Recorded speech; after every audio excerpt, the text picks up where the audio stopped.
అన్నకు, ప్రతి తమ్ముడికి, మా పత్రికా మిత్రులకి, తెలంగాణ ఉద్యమంలో కూడా వారు కూడా ఆనాడు టీజేఎఫ్ పేరు పెట్టి పోరాడిన మా కలం వీరులకు కూడా హృదయపూర్వకంగా అందరికీ తెలంగాణ ఆవిర్భావం సందర్భంగా వారికి శుభాకాంక్షలు తెలియజేసుకుంటూ, మరి ఇన్ని పాటలు విన్న తర్వాత ఒకసారి కేసీఆర్ గారు రాసిన ఒక పాటను కూడా మీకు గుర్తు చేయాల్సిన బాధ్యత నా మీద ఉందని నేను అనుకుంటా ఉన్నా.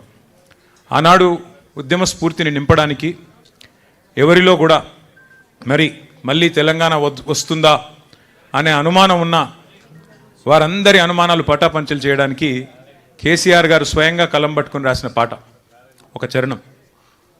సిపాయిల తిరుగుబాటు విఫలం అయ్యిందని, సిపాయిల తిరుగుబాటు విఫలం అయ్యిందని అనుకుంటే వచ్చేదా దేశానికి స్వాతంత్రం, రాజీ లేని పోరాటమే విజయం సాధిస్తుంది, ముమ్మాటికి తెలంగాణ రాష్ట్రం వచ్చి తీరుతుంది. ఇది కేసీఆర్ గారు రాసిన పాట. ఇదెవరో వేరో కవో కళాకారుడో రచయితనో రాసిన పాట కాదు. స్వయంగా కేసీఆర్ గారు తాను కలం బట్టి, ఇది ఒక్కటి కాదు, కేసీఆర్ గారు ఇందాక దేశపతి గారు చెప్పినట్టు ఎన్నో వందల సందర్భాల్లో కవులతో, కళాకారులతో వందల గంటలు గడిపి వారితో, ఎందుకంటే ఒక పాట 1000 మాటలతో సమానం కాబట్టి వారి నుండి ప్రేరణ పొంది ప్రజల్లో ఉత్సాహాన్ని నింపడానికి తాను చేసిన ఎన్నో పాత్రల్లో అదొక పాత్ర. కళాకారుడిగా, కవిగా, రచయితగా కేసీఆర్ గారు ఎన్ని అద్వితీయమైన పాత్రలు పోషించినారో ఆ 14 ఏళ్ల ఉద్యమ ప్రస్థానంలో మీ అందరికీ తెలుసు. అయితే ఇందాక దేశపతి గారు మాట్లాడుతుంటే ఆయన అన్నారు పుష్కర తెలంగాణ అని. మరి పుష్కర తెలంగాణ ఇవాళ ముష్కరుల పాలైంది. పుష్కర తెలంగాణ దురదృష్టవశాత్తు ముష్కరుల పాలైంది. ఆ రోజు పుష్కలంగా ఉన్న తెలంగాణ ఈరోజు నిష్ఫల తెలంగాణగా మారిపోయే పరిస్థితి వచ్చిందని చెప్పి సోదరుడు కవి, గాయకులు దేశపతి గారు చెప్తా ఉంటే బాధ అనిపిస్తూ ఉంది.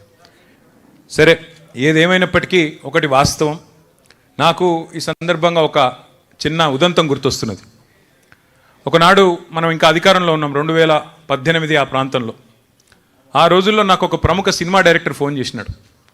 ఫోన్ చేసి, నేను కేసీఆర్ గారి మీద ఒక సినిమా తీయాలనుకుంటున్నానండి, కేసీఆర్ గారి పోరాటము, కేసీఆర్ గారి జీవితం, ఆయన మీద ఒక సినిమా తీయాలనుకుంటున్నాను నన్ను అడిగిండు.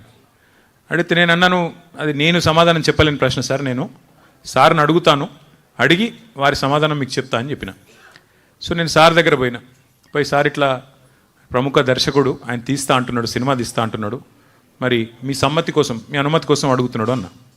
సార్ ఏమన్నాడంటే, అరే ఇప్పుడే కాళేశ్వరం పూర్తవుతుంది, ఇంకొక సంవత్సరం అయితే అయినాక చేద్దాము, తొందరొద్దు, సంవత్సరంన్నర అయితే అయిపోతుంది, బాగుంటుంది.